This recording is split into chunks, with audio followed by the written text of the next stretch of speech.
Então vamos lá, continuando a apresentação. Então, existem os softwares, né, por encomenda. Os softwares por encomenda são os que podem ser reutilizados, possibilitando criar novas aplicações. Então aqui, ó, podem ser reutilizados, possibilitando criar novas aplicações. Geralmente hoje nós temos uma infinidade de softwares prontos que a gente pode estar usando, né, em outros softwares. As APIs é o exemplo mais prático que nós temos do dia a dia. Ninguém precisa programar uma agenda, ninguém precisa programar um Maps. Tudo isso tem pronto. Então você usa APIs, né, para fazer isso. Existe também, né, as CAPTCHAs, que está super na moda, como uma forma de identificar que aquele usuário que preencheu o formulário, ele não é um robô, né? Aí você marca lá, não sou um robô, e de repente aparece um formato de CAPTCHA em que você marque os quadrinhos que tem o ônibus, ou marque os quadrinhos, todos os quadrinhos que aparece o semáforo. Então, ali são APIs, né? São só pequenos softwares, pequenas aplicações prontas em que você pode estar reutilizando em qualquer ambiente que você desejar na hora que você estiver desenvolvendo. Então, hoje não se faz muita coisa no braço, como antigamente. Antigamente tinha muito de você fazer do zero. Hoje você pega muita coisa pronta. As próprias linguagens de programação estão assim. Essas mais modernas, né? Que a gente agora está na moda, né? O Node, ele já tem muita coisa pronta que você não precisa fazer do zero, então você pode estar reaproveitando. Ainda existe também, né? Permite que o engenheiro de software se concentre em elementos inovadores do projeto. Então, ele passa a ter mais tempo no desenvolvimento quando ele reutiliza, né? Ele pega essas etapas prontas e ele consegue se concentrar para deixar o projeto dele ainda melhor. Existem alguns campos de aplicação do software, né? O primeiro que tem aqui são os softwares de sistema, né? O que a gente conhece de software de sistema, o mais comum são os SOs, né? Os sistemas operacionais, né? Que fazem o computador funcionar. Nós temos os compiladores, os editores, os utilitários para gerenciamento de arquivos, né? Que é o que a gente tem geralmente nas interfaces do computador.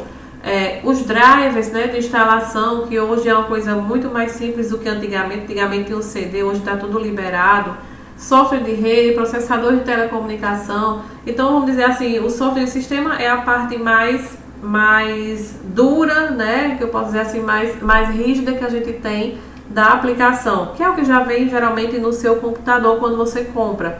E aí a gente tem também o software de aplicação. Software de aplicação também a gente conhece por ser utilizado muito na área de negócios, né? Então eu tenho um processamento de transações de ponto de venda, né? Que é aquele que a gente conhece, que tem no mercadinho, na farmácia, em que ele faz toda essa parte da venda, né? E existem ainda outros softwares por trás, eu estou falando aqui só do que a gente realmente vê. Mas tem também o de controle de processos de fabricação em tempo real, assim como outras operações que resolvem um negócio.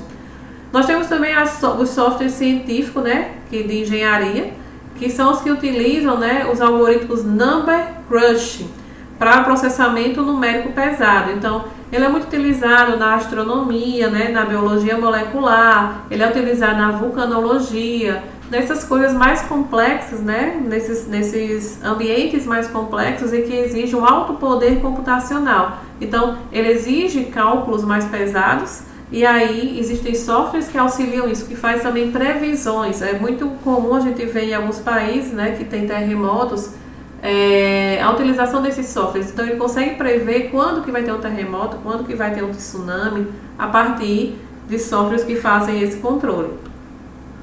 Nós temos também um software embutido, que também é uma das coisas que a gente conhece, é muito do nosso dia a dia, né? Os painéis de automóveis de carro, que ele controla a quantidade de gasolina que tem, a quantidade que ele vai rodar, quanto de quilometragem que ele está fazendo, né? Com aquela quantidade lá de combustível.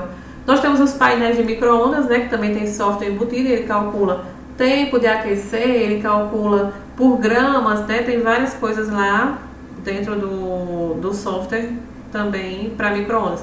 Nós temos a televisão, nós temos geladeira, que hoje eles também funcionam a partir de aplicativos, né? essas mais modernas eu estou falando. Tem também máquina de lavar, que hoje também é tudo tem umas que são via aplicativo. Então existem vários softwares embutidos nesses componentes que a gente conhece, né, que tem em casa, nesses utilitários que nós temos em casa, de eletrodomésticos. Software para a linha de produtos. Então ele pode prover a capacidade específica, né, de utilização por muitos clientes diferentes. Para clientes específicos, produtos de controle de estoque ou mercados de consumo em massa para processamento de textos, planilhas eletrônicas, computação gráfica, multimídia e entretenimento e etc. Nós temos também as aplicações para o web, né, que são chamadas de web apps, né, web apps na verdade. As web apps, ela abarcam uma gama de aplicações, então já se falava em web apps há um tempo. E hoje é que está mais essa questão do uso dessas web apps, em que alguns aplicativos eles vão se comportar, né? Na verdade, a web ela pode se comportar como alguns aplicativos e elas podem trazer várias funcionalidades. Eu estava lendo que isso é uma nova tendência, né? Os celulares, os smartphones estão cada vez mais com mais processamento, com mais memória, mas ao mesmo tempo as pessoas estão cada vez usando mais aplicativos, estão tirando mais fotos, então estão usando muita multimídia. E aí a quantidade que vem de memória já não é suficiente. Então hoje a gente vê muito vendendo de 32 GB, de 64, de 128, de 256, mas que ainda não está suficiente porque as pessoas estão consumindo muito. E esses web apps, né, que vai ser um novo padrão, ele vai utilizar apenas a web, utilizar apenas o endereço eletrônico e vai se comportar como um aplicativo. Então isso é uma tendência que possivelmente deve estar acontecendo aqui, daqui a poucos anos a gente vai estar vendo isso funcionar. Software de inteligência artificial, né? No software de inteligência artificial, eles fazem uso de algoritmos não numéricos para solucionar problemas complexos que não são passíveis de computação ou de análise direta. O exemplo mais comum que eu posso dar agora são os chatbots, que está sendo muito utilizados por várias empresas. Então você entra numa empresa de CAGES, de energia, e aí você tem lá o chatbot, e ele é um chat que vai parecer que tem uma pessoa, mas na verdade não é uma pessoa conversando com você. Ele usa inteligência artificial, ele aprende com você também, e aí ele consegue te passar algumas informações se comportando como se fosse uma pessoa te respondendo via chat. E que na verdade não é apenas um computador, né? Um usuário, é apenas um usuário,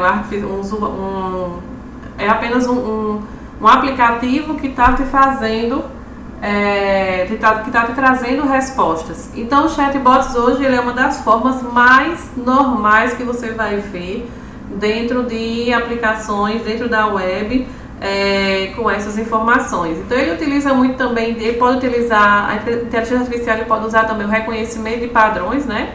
Que é voz e imagem. Ele pode usar prova de teorema, jogos, sistemas neurais, reconhecimento. Então existem várias formas.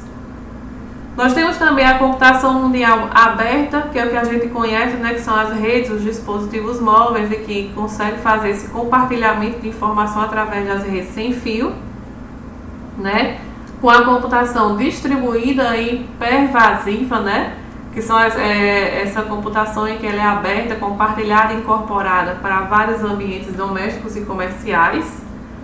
Nós temos também o NetSource, recursos via internet, aplicações simples e sofisticadas que fornecem benefícios para mercados mundiais de usuários finais visados. E nós temos também o software aberto, em que eu tenho o código-fonte, que ele pode ser, que várias pessoas podem contribuir com o seu desenvolvimento. O Linux ele é altamente conhecido por isso, né, por ser código aberto, e que as pessoas podem desenvolver junto com o ambiente e dar a sua contribuição, deixando o software melhor, deixando o SEO melhor. Então é muito conhecido. Existem várias ferramentas também de código aberto que são utilizadas para que as pessoas compartilhem esse conhecimento e possam desenvolver em conjunto.